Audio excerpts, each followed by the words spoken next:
Nigerian election officials sifted through millions of votes from this weekend's national elections Monday, as questions emerged about the tallying process and tensions rose in some states about possible vote rigging. Early official results showed President Goodluck Jonathan had won 3 states and the federal capital territory of Abuja. His main rival, Muhammadu Buhari, meanwhile, won 5 states, including 4 in the south, which is generally considered a Jonathan stronghold, according to the Independent National Electoral Commission. Independent observers said the balloting, which was extended by a day after technical problems arose with a new anti-fraud system, was conducted without major problems. But concerns arose Monday that the process of counting the raw votes may be in danger of being manipulated. The Nigerian Civil Society Situation Room, one of several local groups monitoring the polls, said politicians might use security agencies to fiddle with the election collation process at the state level. In an indication of the potential seriousness of the problem, U.S. Secretary of State John Kerry and British Foreign Secretary Philip Hammond released a joint statement Monday saying there were disturbing indications that the collation process may be subject to deliberate political interference. Jonathan, a Christian from the South, has been in office since 2010 and his People's Democratic Party has held the presidency since 1999.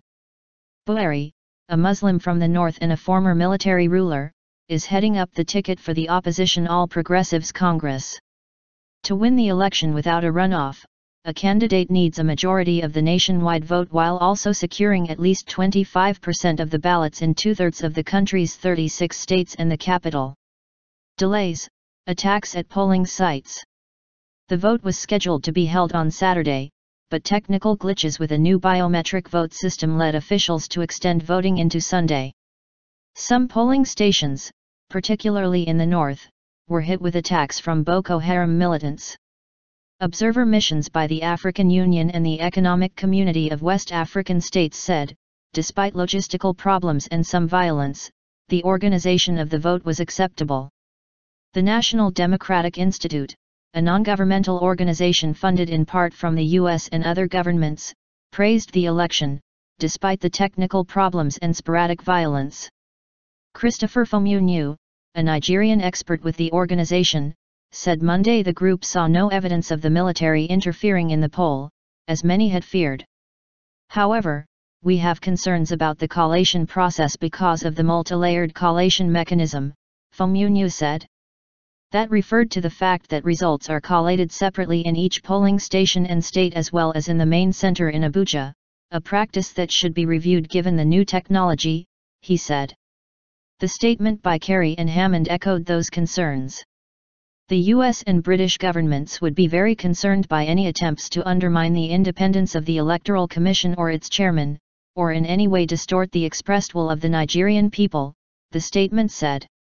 Festus Okoye, National Coordinator for the Independent Election Monitoring Group and a member of the Situation Room, said there were concerns in 3 states in particular, Rivers, Imo, and Benue.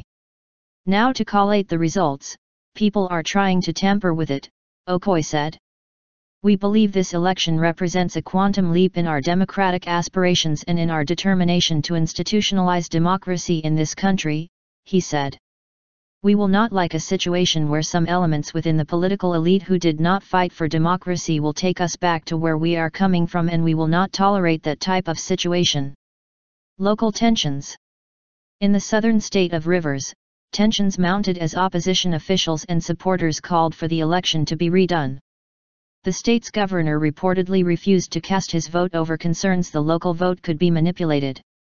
Police on Monday used tear gas to disperse hundreds of women dressed in black, who marched on the state electoral office in Port Harcourt.